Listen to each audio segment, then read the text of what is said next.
We are back. The unofficial commentators all the way from the Dominican Republic. Yep. Special day today. We got our, I'm not even going to call him an NBA expert. I'm going to call him a Miami Heat expert. Omar. A Twitter reader. We're today in his, we're in his. A Twitter enthusiast who quotes but doesn't give anyone props. We're in his cozy home today, receiving Jay all the way from Brooklyn. I am here. The Dominican Republic. Don't adjust your screens. This is live. Yeah, we came to. I can reach out and touch people. Yeah, we can't split screen now, so we're all like fitted into one single screen, as you can tell. Somewhat. Yeah, so the NBA draft is still going on. Yep. We're gonna talk about that for sure. It's gonna be a fun episode with Omar. Correct. But before we get to that, man, tell them about where we were, man, earlier today. Food Inc. Oh man, we're gonna put out a little video about Food Inc. That was one of our first sponsors, unofficially, because everything we do is unofficial. Unofficial.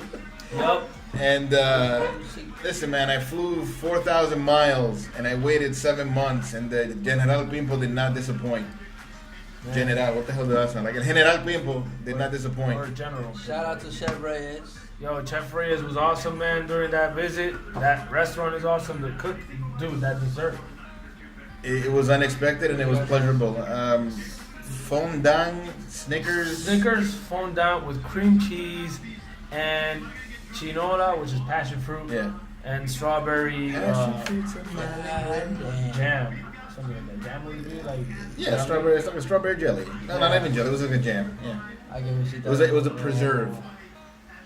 It was delicious, man. It was fantastic. I like the whole concept. From the moment you walk in, you get personalized attention. Mm-hmm. He stands up there and explains to you what you're about to eat. Science. Food science. That's what I called it. The only thing I didn't like was having to wait for him to come and explain shit to me. I was ready to dig in the moment that it was on my table, but tis what it is. I flew in yesterday. Oh man, I do not like the new planes that they have nowadays. I know you guys have flown recently. Don't you work for like an airline? I do for a very shitty airline. I don't even think I should say that. Well, don't say the name. Yeah, don't say the name. Exactly. But our biggest plane is 30 seats, so. Oh wow.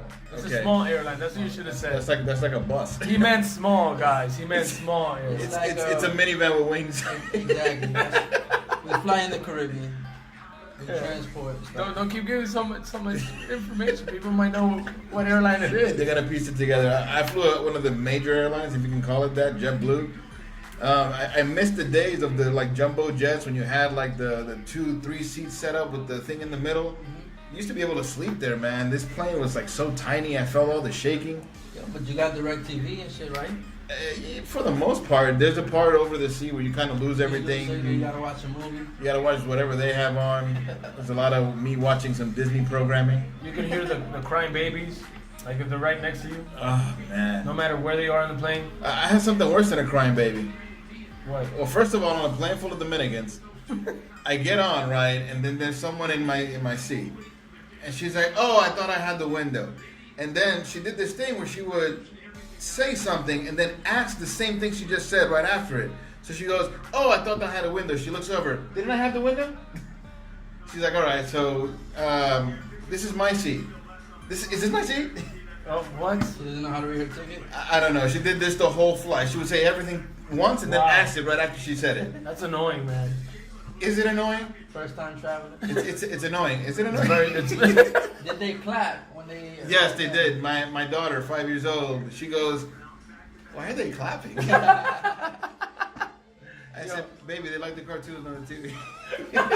Dominicans like to land safely and clap. Makes them feel like There was a lot of thank you, Jesus. There was some clapping. And then the thing about the woman that's trying to like look out the window, right?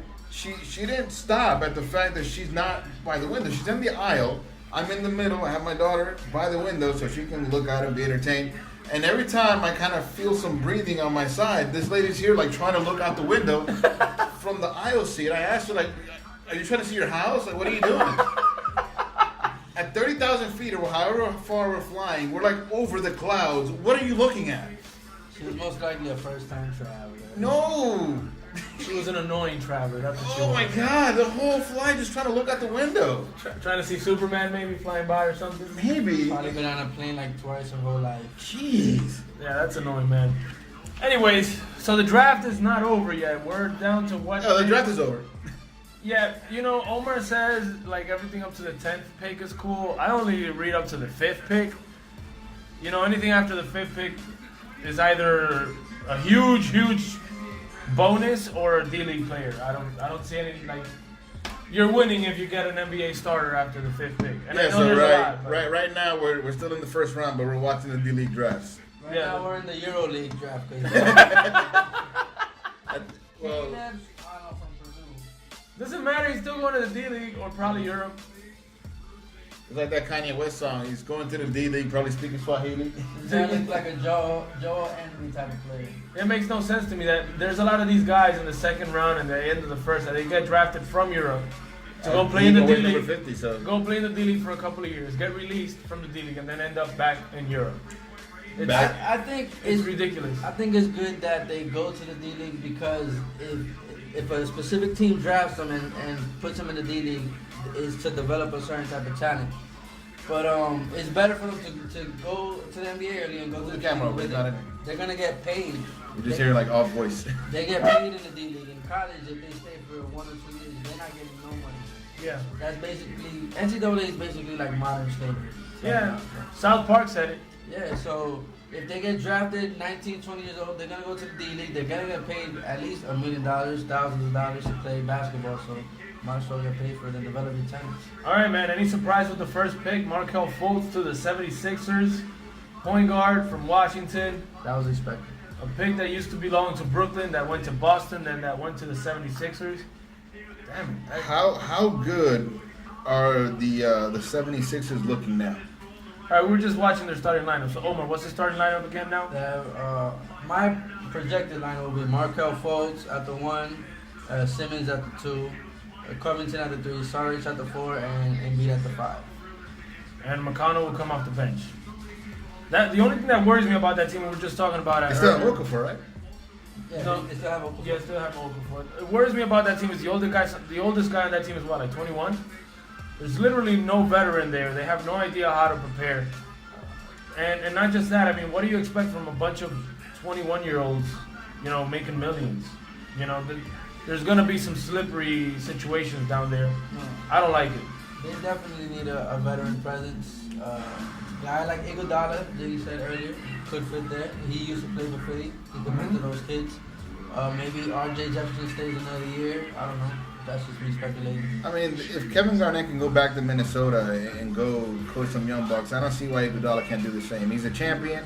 He's a 2-time champion now. You know, he's not essentially going home, but he will go back to the team he started his career with. The reason why I like Iguodala so much is because Garnett went to Minnesota, and he was a very respected veteran that actually did something in Minnesota.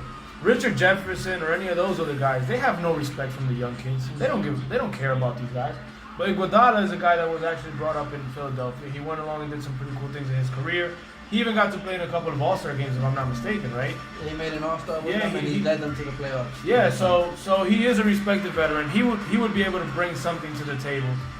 I don't see any other guy, because if you get somebody that never did anything for the franchise, even if he's a veteran, I just don't see the role model They tried respect. to do it, I think it was last year or the year before with Elton Brand.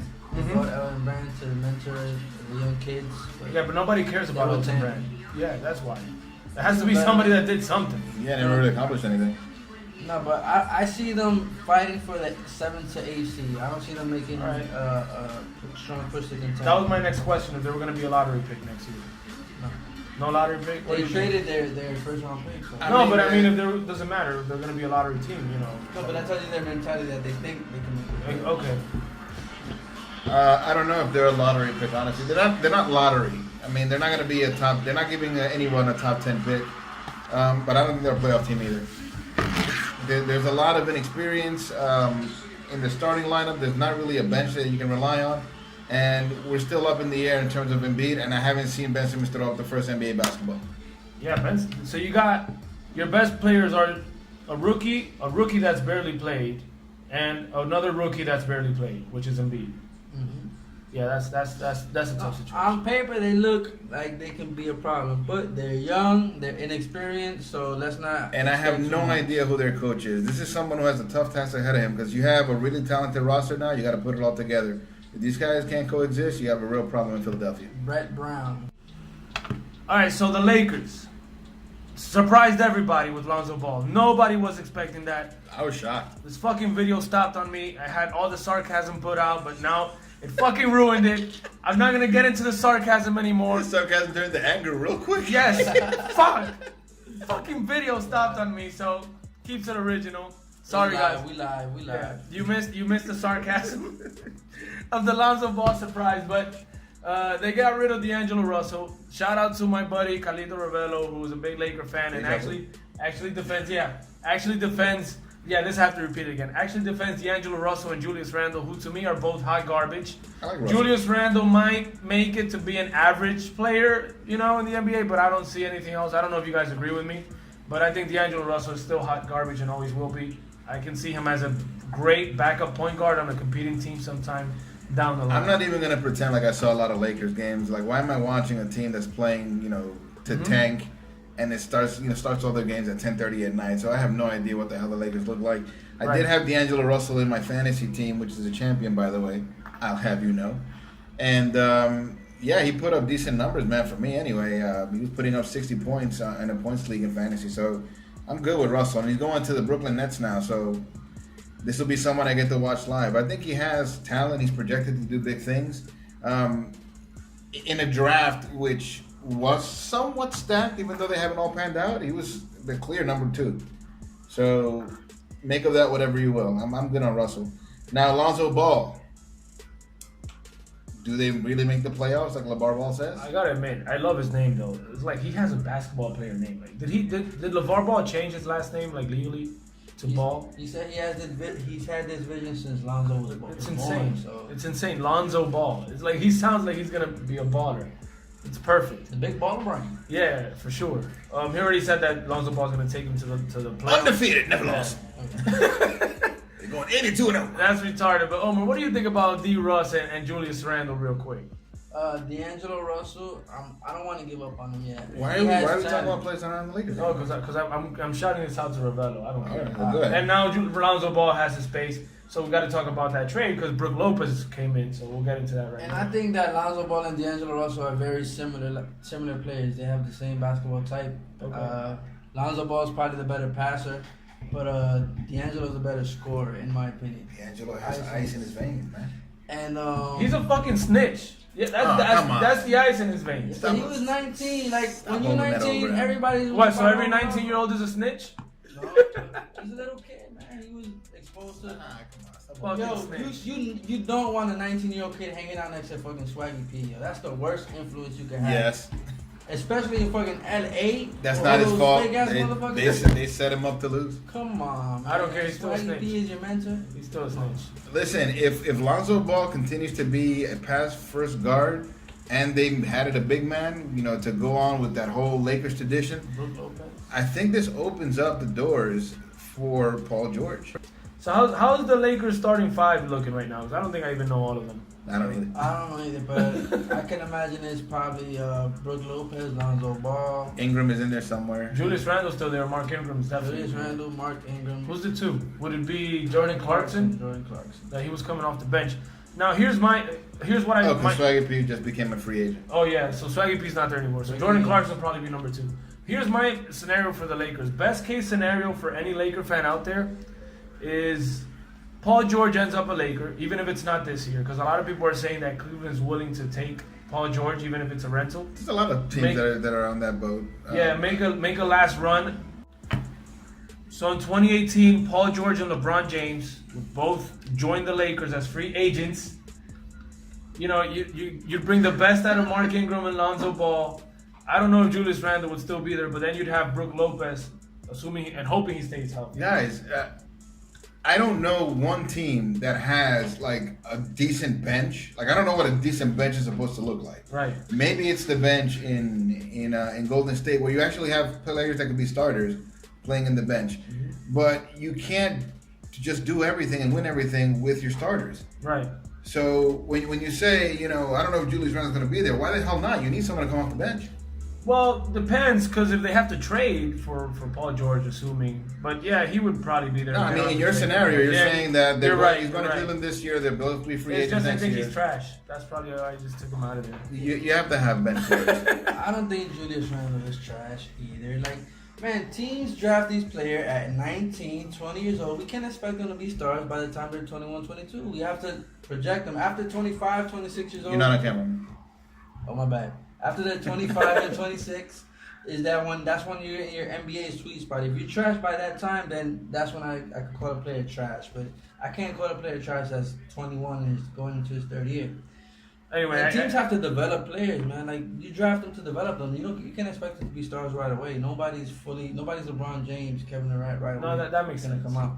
No, that makes sense. But and just to close it out, best case scenario would be those four: Lonzo, Mark Ingram, Paul George, LeBron, and Brook Lopez. That would be a hell of a starting five. And the bench should figure out how to. Brook Lopez is a free agent though after this year, so they gotta decide if I'm talking about best case scenario. I don't think it's happening, but that's what I see. Well, otherwise, Lonzo Ball ain't doing shit for that team. I've mentioned on this podcast before that you don't really need a center to be successful in the NBA. So yeah, whether you have him or not, it's just kind of a bonus if you do, and if you don't, then whatever. All right, man. Let's move on to the Boston Celtics. Wow, the two teams I hate the most back to back. Third pick, Jason Tatum, small forward from Duke. They got this pick from Sacramento via Philadelphia. So, what do you guys think on Boston taking Jason Tatum, man? This is a team that was in the Eastern Conference Finals. They really needed some scores. I want to know what is stopping Danny Ainge from pulling the trigger on these trades.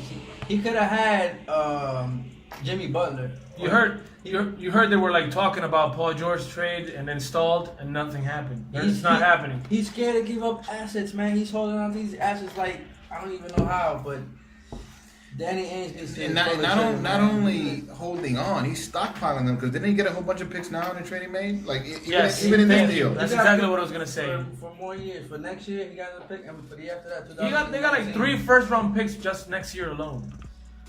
Hey, he might be doing something crazy that we're not even ready for. They might be content like 5 years from now. I'm sorry, they're stockpiling a bunch of young talent. I mean, that team is not built to win a championship, right? Nope. We agree on that. Yep. But Danny Ainge is getting the job done if they're the first seed and they're making the Eastern Conference Finals. That's the thing. If you see it that way, you're right. But in my opinion, did he win the championship in his first year as GM?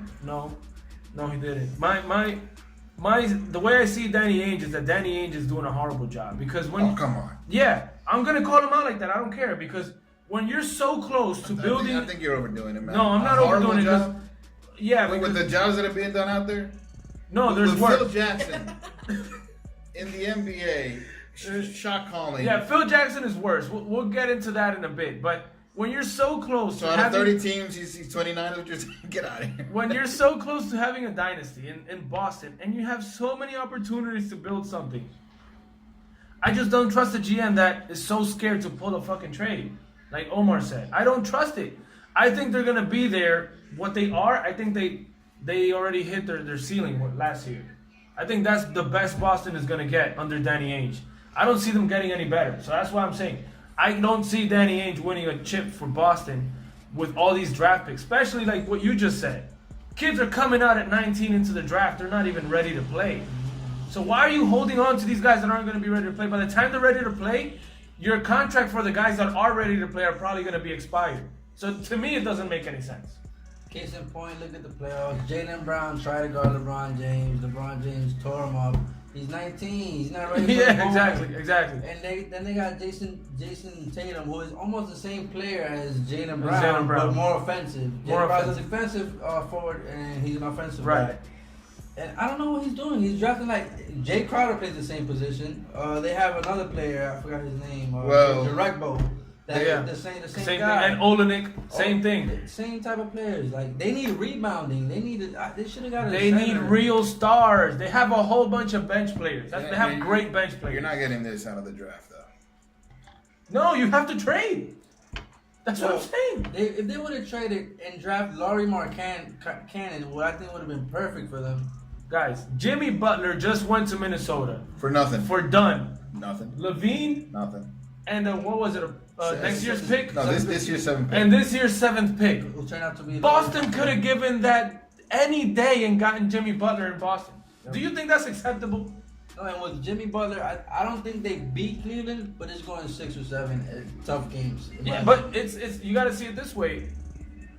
They're an injury away from being in the finals. Mm-hmm. An injury, just one from Cleveland, and they're in the finals. Also, now, I thought they were making all these moves to get Josh Jackson, who actually fell to number 4 to the Phoenix Suns. Taking Jason Tatum was kind of a surprise. Were they that interchangeable?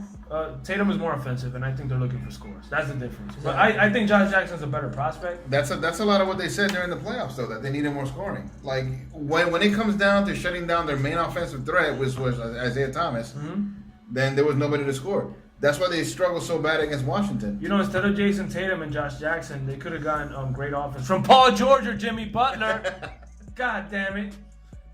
Danny Ainge is holding on to them assets for dear life, man. He's a hoarder. He's a hoarder. He's a hoarder. That's it. So Josh Jackson goes to Phoenix. I don't think there's much for us to talk about Phoenix. Devin Booker, Josh Jackson, it's Bledsoe. They're young. Yeah. They got to develop together. Yeah, they're like the Sixers of the West, right? Is that fair to say? I would say the Sixers are more like, I would say the Timberwolves. Not anymore. Like but not with Jimmy Not Butler. anymore. They got Jimmy now. They got Jimmy. So I'm gonna stay with the Phoenix as being the Sixers of the West. Promise. We're gonna talk only about the 5th pick because after the 5th pick it just gets crazy. And we'll touch a couple of key picks after that. Don't give me any rules. Just go. Yeah, De'Aaron Fox. No, just to let people know, we're not gonna last 10 minutes on every single pick. Otherwise, the podcast is gonna last 5 hours. So De'Aaron Fox, I wanted to talk real briefly about him because everybody's comparing him to John Wall. I think he's a bust. Anybody else see that? I don't want to call him a bust. He's got potential. Yeah, of course. They compare him to Mike Conley, and a lot of people like his attitude and the way he goes about the games. He shut down Lonzo Ball and he balled on him. He scored like 38 points on Lonzo Ball in the Sweet 16 in the NCAA tournament. So he's got potential. So he should coast every time they play the Lakers this year. And they play in the same division as the Lakers, so him and Ball are gonna go at it. My main reason to think he's a bust because he's in Sacramento. No, nothing works in Sacramento anymore. So to me, that sucks. All right, so the first surprise of the draft to me was the 7th pick, the Bulls taking Lauri Markkanen. No, it wasn't the Lakers with Lonzo Ball. It was this one. I thought they were going to take Malik Monk on that one, especially after letting go of Jimmy Butler. What do you think happened there? I think Lauri Markkanen was the perfect pick for them because in the trade they also got Chris Dunn, who was the 5th pick last year. Right. And they got Zach LaVine, who's coming off of ACL surgery, but is probably one of the bright future shooting guards, in my opinion, coming up in the NBA. And so you draft this 7'3" guy that can shoot 3, a 7-foot guy that can shoot 3. Another Mirotic. He's like a Mirotic, Porzingis light type guy. He's thicker than Porzingis.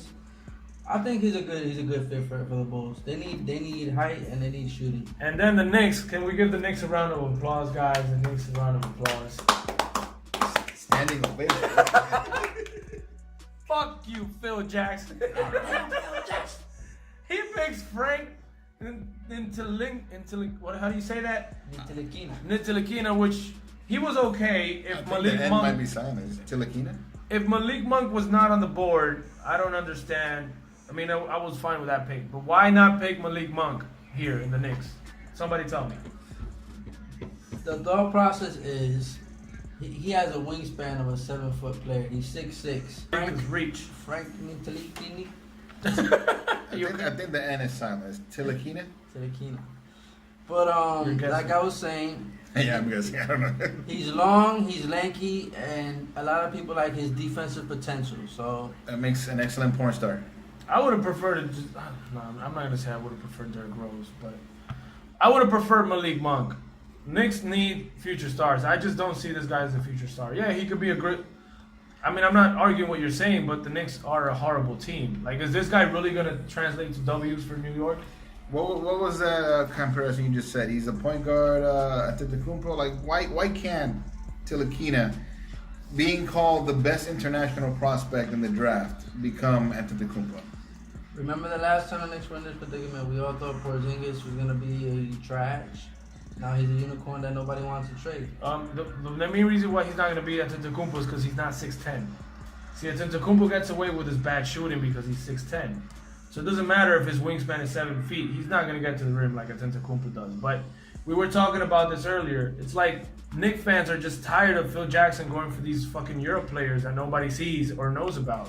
Why can't you just go for the sexy pick and make your fans happy and see how that plays out? He's too smart for his own good. Yeah, I think he's trying to outsmart everybody. He's just looking like a fucking dumbass. Trying to trade Porzingis is unacceptable. I don't think he was, though. That's not... You guys need to read the way that I read it. It was somebody asked, yo, if we give you this, would you trade Porzingis? And he goes like, well, we're not trading him, but go ahead, make me an offer. No, that offer's too low. Give me half your team and I'll think about it. Yeah, he's retarded. Supposedly there was a rumor that they offered, the Suns made him an offer and he asked for Devin Booker and the 4th overall pick and they said nope. That would have been okay. See, that's what he's asking for. He's not gonna trade him if they offer him Karl Anthony Towns or somebody like that. And they're not. That's something that he would entertain. I said this earlier.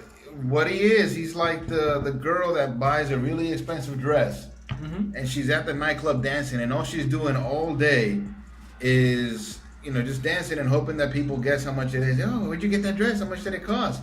Go ahead, give me a guess. Nope, a lot more than that. This jackass fell asleep during the workouts in the draft workout. And the moment that somebody guesses the actual price of the dress, they're going home with it. To me, the way that I see it is that he's there because he had to be there. And Tilakina probably wasn't in that workout. Dude, I said like a month ago when they picked the lottery balls that this is the guy they had their eye on. Yeah. And all this crap was made about McConnell, whatever his name is. And then Malik Monk, who nobody expected to be there, kept dropping in the draft ranks. So there was a chance that we could land them. And New York media was saying that they were going to land Malik Monk. But when it came down to it, this is the guy they wanted a month ago. Shout out to cousin Juan, who's crazy about Malik Monk, who, by the way, went 11th overall to the Charlotte Hornets. I love that to be paired up with Kemba Walker. I think that's going to be a nice pair. Kemba Walker has developed nicely, in my opinion. He's a fan favorite for New York fans, straight from New York. Mm-hmm. I think he can go nice with Malik Monk. And who else? Did the Hornets get anybody in Dwight trade? Howard. And they got Dwight Howard. Yeah, I knew they got a trade. So I don't like Dwight Howard, but he's not bad for all the shots that Malik Monk and Kemba Walker are going to be taking. He's going to be getting a lot of rebounds. So Charlotte's probably going to be back in the playoffs, in my opinion, in the East. I don't know what you guys think. Malik Monk, I like him as a player. I like him a lot. He's a great scorer. He reminds me a lot of Jamal Crawford, but when Jamal Crawford was younger. See, I like that comparison. And I just don't like the Charlotte as a team though.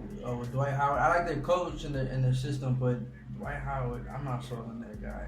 I'm done with Dwight, man. Dwight, for me, if he rededicates himself to just rebounding and protecting the paint, then I say okay, it could work.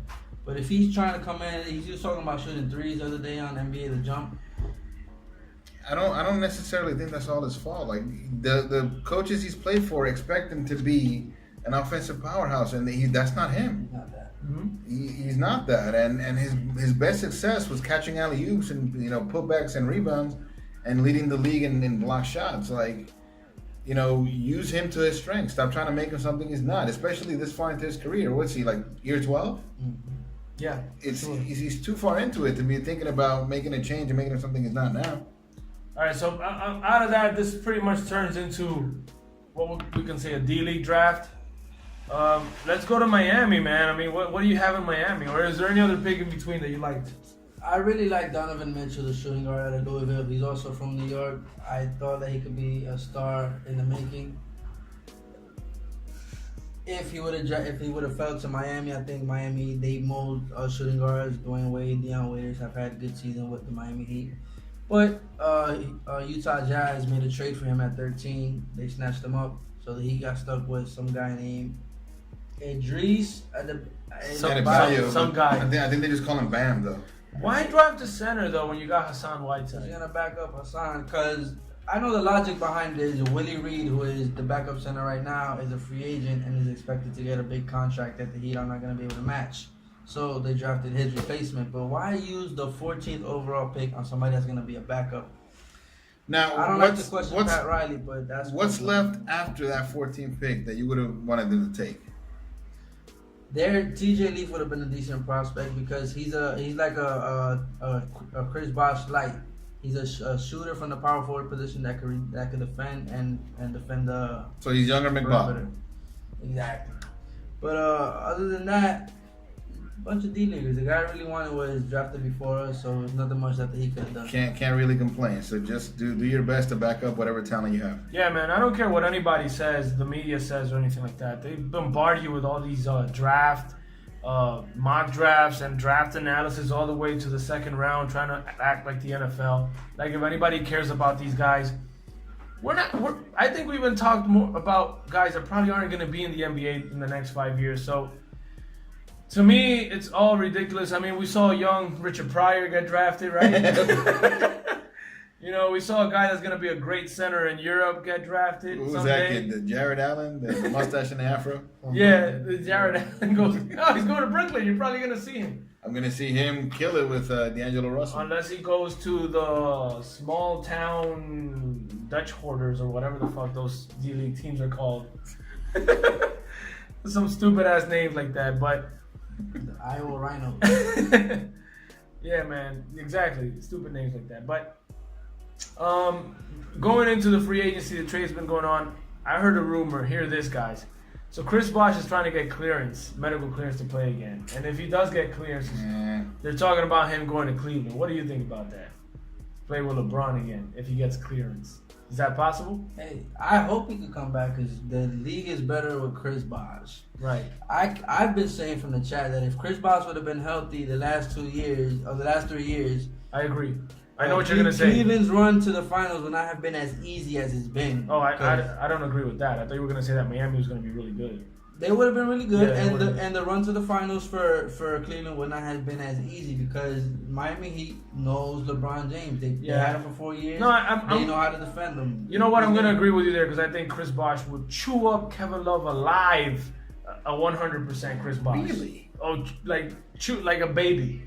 Like a baby. Chris Bosh would kill Kevin A Love. 100% Bosh would kill Bosh. I mean, guys, I think players can change both positively and negatively. I don't know if Chris Bosh can ever be what he was in Toronto. Like that he would chew up Kevin Love. I mean, Kevin Love's defense is not to write home about, but I don't think he's that post presence anymore. Yeah, but he didn't. I think he would kill him anyways. On the elbow. Chris Bosh's mid-range jumper was probably one of the best in the East, and he was expanding his range. His last year in Miami, before the All-Star break, he had like almost 83s. So if Chris Bosh was to come back, he would be the perfect player for Cleveland.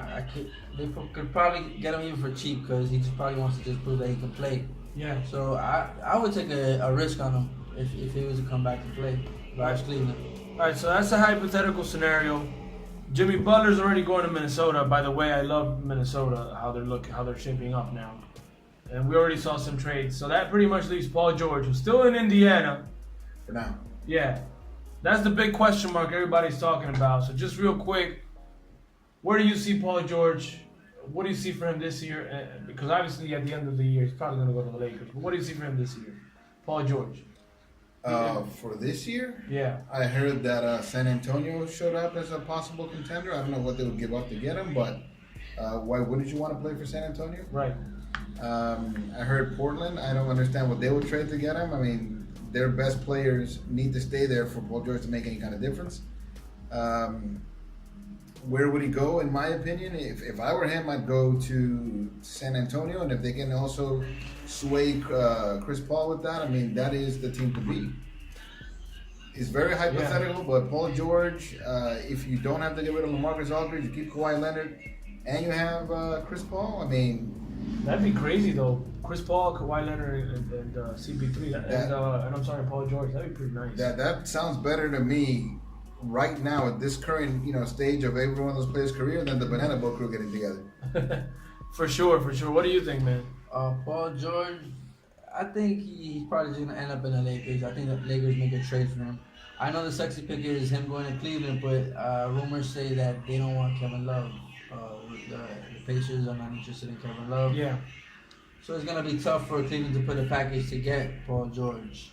So I think he's just gonna end up in the Lakers. Well, I heard what's being negotiated is a possible three-way trade that would involve Phoenix in the trade, and Phoenix would get Kevin Love, where he would be a great fit, and some picks, and Indiana would get something like Devin Booker and some picks, and Cleveland would get just Paul George. Now that's a possible three-way trade that I can see happen, but of course we'll have to wait and see. I think Paul George is going to end up in Cleveland this year. I honestly think so, and I think Cleveland's going to make one last run and then just let LeBron do whatever he wants. I don't know if he's going to go to the Lakers. Not that they have a choice. Yeah, but I mean, they're going to give up on it's like they're not even going to try. Here's your contract. You sign it if you want. Yeah, exactly. They're not even going to try. Cleveland with Paul George, for them to beat the Warriors, in my opinion, would have to get Paul George and somehow keep Kyrie and Kevin Love. Okay. But if it's just Paul George, LeBron, and Kyrie, I still don't see. And hope they don't get hurt. Exactly. Well, let's put this best case. I still don't see them getting over Golden State. Well, how about this best case scenario? Because I'm putting best case scenarios. They trade away Kevin Love and they get Paul George, and Chris Bosh gets cleared, and they add Chris Bosh with Paul George, and Tristan Thompson and Kyrie Irving and LeBron. And they hope they don't get hurt. That would, of course we gotta. That roster right there can be Golden State. That would be crazy though. But you would put Chris Bosh at the 5, which is a very good center. He could defend the perimeter in this day and age. So, and with LeBron James and Paul George defending the wings, they would have a chance. Yeah, like I said, who are these goddamn wings we're defending? We're talking about Kevin Durant and Klay Thompson. Yeah, those are hard to defend. Elite players. Yeah. And it's not just like and I don't think they have elite defense. I mean, maybe when Jimmy Butler was still in play, that could have been someone who could defend. But Paul George, do you know his defense to be elite?